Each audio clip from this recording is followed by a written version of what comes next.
So it's 1, 2, 3 and then... Yeah. 1, 2, 3. I was standing by the wishing well, and I threw my coins into the water, and I watched them sink, and I closed my eyes and thought of you. Lucie V and I got together for the last couple of days checking keys for the material for the second album. And I think that it's very easy, with the success of the first album, it's easy to just do more of the same. But we didn't want to do that this time. You know, we've been inspired by a particular sound, and it's something that we wanted to achieve and still want to continue down that route. But we've got to progress ourselves, and we've learned more about ourselves as a band. And going out live with the John Hackett Band for a couple of weekends ago, which was fabulous. And it got us all integrated because we're all from different parts of the country. And it's working, but you have to be as a unit and start to write as a unit. How many moons come to pass? And we didn't have that luxury for the first album. And the material's coming out slightly different. And there's more influences, I think, of kind of the electric folk, say, of the early Strawbs, or that kind of Antiques and Curios era, and a lot of that stuff is coming out. And Lucie's got that particular voice that is just fantastic, of that sort of very English soundings. Like tears in my eyes. Chorus now? Chorus? Yeah.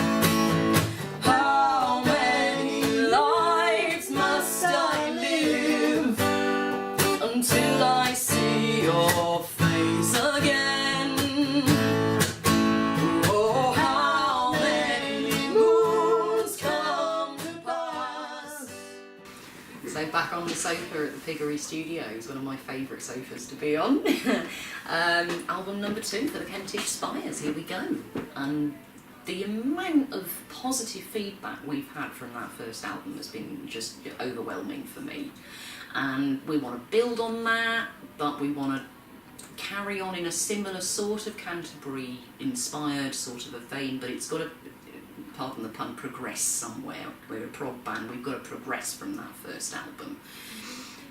We're going to add some different flavours in there, and we're going to have a go at tackling some slightly meatier subjects, perhaps. We're looking at things like domestic violence and abuse, some issues that I personally want to challenge.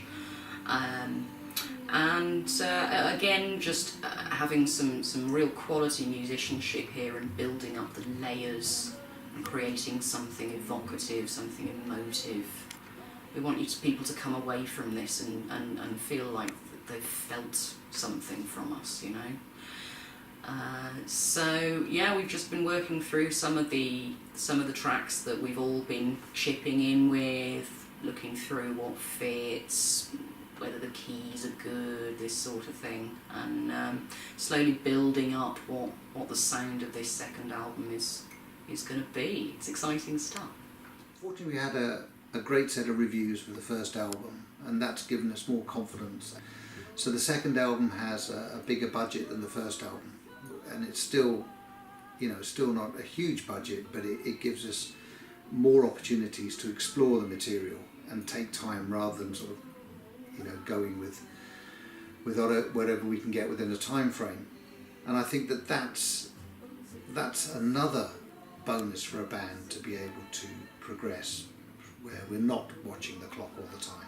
You still have to make an album for less than you sell it for. And I think that one of the things about the progressive rock genre is it can be a middle class genre, where there's a lot of bands that have they have finances behind them, or they don't have to make a profit, or they can go and do gigs and make a loss because they're funding it themselves. But we can't be like that. We have to run it commercially. So everything has to have a commercial angle, and you have to cost everything. And we based the first album on 1,000 sales. So you say to yourself, okay, you're going to sell, you know, if it's fantastic, it's an unknown band, could we sell 1,000? And if so, what can we make the album for? And the first album we made for just under 6,000, that's including everything. We've got a little bit of marketing in there, everybody's expenses and stuff like that. So it's around about 6,000 that we spent on the first one. And then you think, okay, if you can sell 1,000 CDs, you're selling some to distributors, so that would be £4.75 or £5 per unit, depending on how many distributors would take. If we sell from Bandcamp, then we're selling at £9 per unit, but obviously Bandcamp and PayPal take their cut. So you have to sort of stick your finger in the air and think, you know, what can you do, best case scenario, worst case scenario. And there's a lot of bands that like to be attached to a record company, but we don't see the value in that anymore. I mean, in the old days when a record company would put up the money for the recording and all the promotion stuff, then it made sense, but now it doesn't, because through Bandcamp and other platforms we can basically do everything ourselves. And I think that's really important for the growth of a band, because it means that when we get a good review, we can see from the sales spike that what influence that review has had, and you can even see sales spikes from a bad review, but it just means that we're in control all the time and we're connecting to the people who want to buy our music. So the days the record companies have gone, and I think being in control of absolutely every part of your business, I think, is really important.